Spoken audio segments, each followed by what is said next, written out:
We've seen some awesome WWE entrances over the years. However, they become a lot more interesting when you pull the camera back and see how they were pulled off. The Undertaker knows how to make an entrance, especially at WrestleMania. One of the Dead Man's coolest introductions was at WrestleMania 29 with a group of hands rising from the ground. Because of all the fog, it's difficult to see what's actually going on, but thanks to videos from fans who were there, we know the truth. There was an opening created on the floor of the stage. That's where the Undertaker and all those hands came from. To prevent viewers watching on TV from seeing this, WWE kept showing wide shots until the fog filled the stage. Now, who did those hands belong to? Well, it was actually other wrestlers like Xavier Woods, Sami Zayn, The Ascension, and many others. To keep their identities hidden, WWE had them wear black or red bodysuits. When he first appeared in WWE, Bray Wyatt had a distinct way of letting fans know when he was about to make his entrance. We're here. Wyatt, along with the Wyatt family members, would walk slowly to the ring with a lantern in hand. I hate to break it to you, but the lantern is a fake.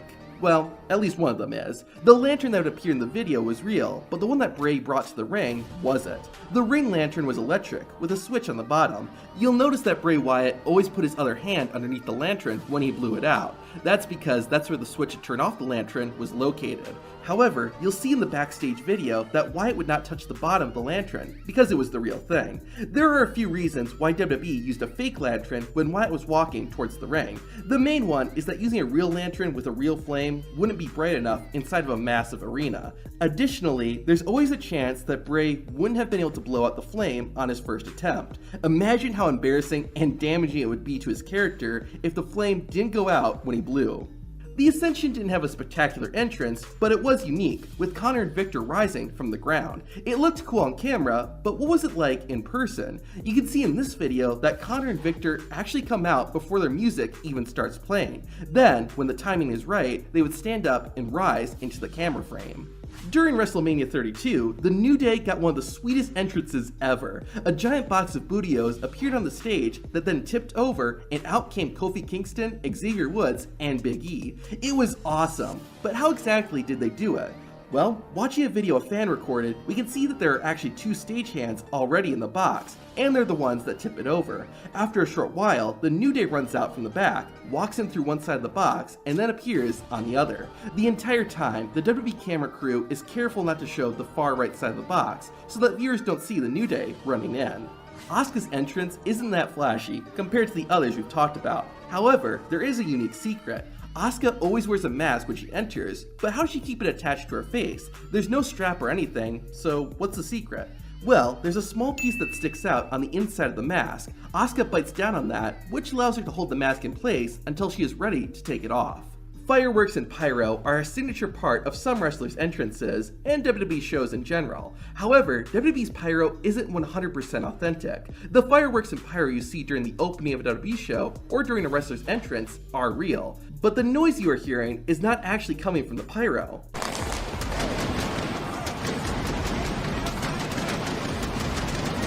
In addition to the actual pyro, WWE also uses what are called concussion pyros. The concussion pyros just make noise and no explosions or blasts. Almost any time WWE uses pyro, they also have the concussion pyro going off to make it sound really loud. This is why Kane's pyro sounds like an explosion.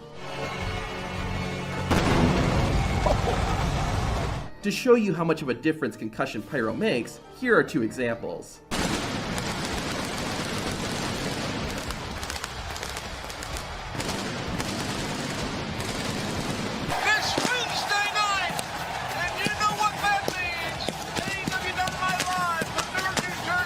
In a rare scenario, WWE once had a wrestler enter with just concussion pyro. Right before Ryback would start marching towards the ring, fans would hear a large boom.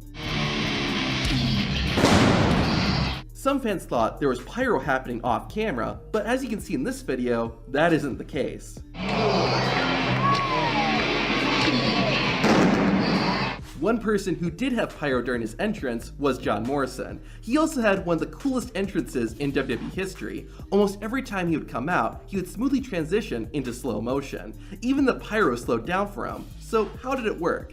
As you can probably guess, this is a TV production trick, similar to how the cameras would become cinematic like a movie during Goldust's entrance, or how everything went black and white when the NWO walked out. For John Morrison, WWE lowered the camera's frame rate to give it the slow-mo effect. This looked cool for the fans watching on TV, but for the people in the arena, they would just see John Morrison moving at normal speed. However, doing the slow motion effect would make the TV broadcast fall behind, so how did they get back to normal speed? Well, immediately after John Morrison's slow motion, WWE would cut away to a wide shot or another wrestler that was at the normal frame rate. After that, they'd go back to the camera that Morrison was on, which was now back to normal speed. Usually, WWE covered this up pretty well, but sometimes they accidentally showed too much, and John Morrison would magically teleport. You might be shocked to hear this, but WWE referees do way more than just count to 3. See referees secretly helping wrestlers by watching the video on screen.